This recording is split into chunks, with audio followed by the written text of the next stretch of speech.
Hello and welcome to my YouTube channel math magic with Rajesh sir. बच्चों, आज हम आप लोगों के सामने दो इंग्लिश के ऐसे फ्रेज लेकर आए हैं जिसका आप लोग कई बार सुनते होगे, यूज करते होगे, लेकिन समझ में नहीं आता कि इन शब्दों का, इन सेंटेंस का इंग्लिश में हम क्या लिखें। तो आज के जो दोनों फ्रेज हैं वो एक है सवाल ही पैदा नहीं होता, दूसरा फिलहाल के लिए।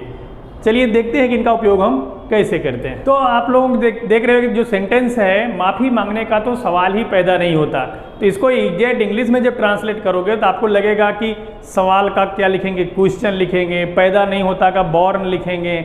ऐसा कुछ नहीं है। इंग्लिश फ्रेज आपको समझ में आना चाहिए कि कई ऐसे फ्रेज होते हैं जिनका यूज इंग्लिश में कर दिया जाता है, उसका एग्जैक्ट अर्थ नहीं आता। जैसे यहाँ पे है कि माफ़ी मांगने का सवाल ही पैदा नहीं होता। अब पैदा होना का यहाँ पे अलग से नहीं होगा, आउट ऑफ द क्वेश्चन लिख देंगे तो वो सवाल ही पैदा नहीं होता का पूरा मीनिंग उसमें आ जाता है।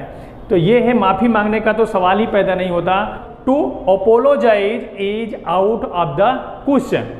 एक और सेंटेंस देख लीजिए, इसके बाद आप इससे रिलेटेड प्रैक्टिस के लिए आप क्वेश्चन बनाना कि इस बारे में अपने पिताजी से बात करने का तो सवाल ही पैदा नहीं होता।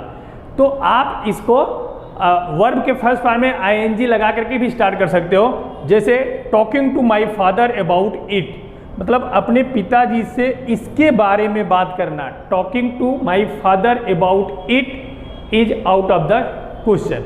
ठीक है, जैसे ऊपर हमने आईएनजी से नहीं शुरुआत किया, इस तरह से भी बना सकते हो सेंटेंस, और वर्ब के फर्स्ट फॉर्म में आईएनजी लगा करके भी आप इस प्रकार के सेंटेंस को इंग्लिश में कह सकते हो।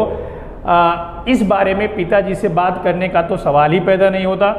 Talking to my father about it is out of the question. तो सवाल ही पैदा नहीं होता कि और सारे सेंटेंस आप बनाइए, प्रैक्टिस कीजिए। जैसे संडे को एक्स्ट्रा टाइम में स्कूल जाने का तो सवाल ही पैदा नहीं होता। मंडे को मैं स्कूल न जाऊं, सवाल ही पैदा नहीं होता।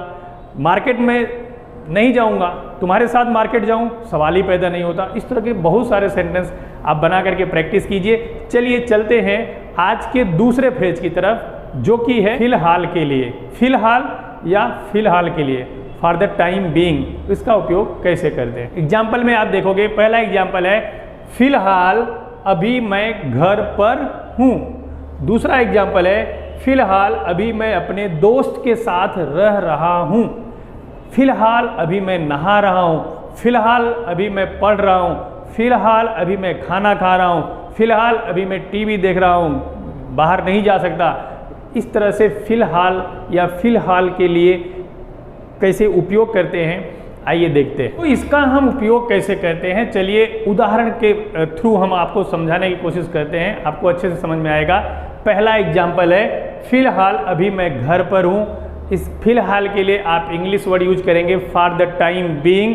मैं घर पर हूँ, आई एम एट होम। ठीक है, for the time being I am at home.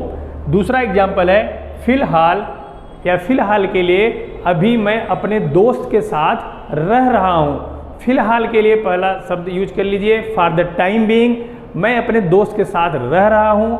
I am staying with my friend. I am staying, stay मतलब ठहरना, रहना।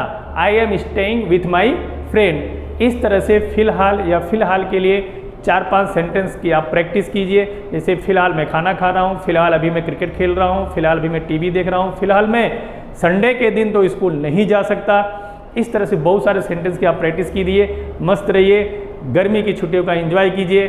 कल मिलते हैं 2 नए इंग्लिश फ्रेज के साथ। तब तक वंदे मातरम, जय हिंद, नमस्कार।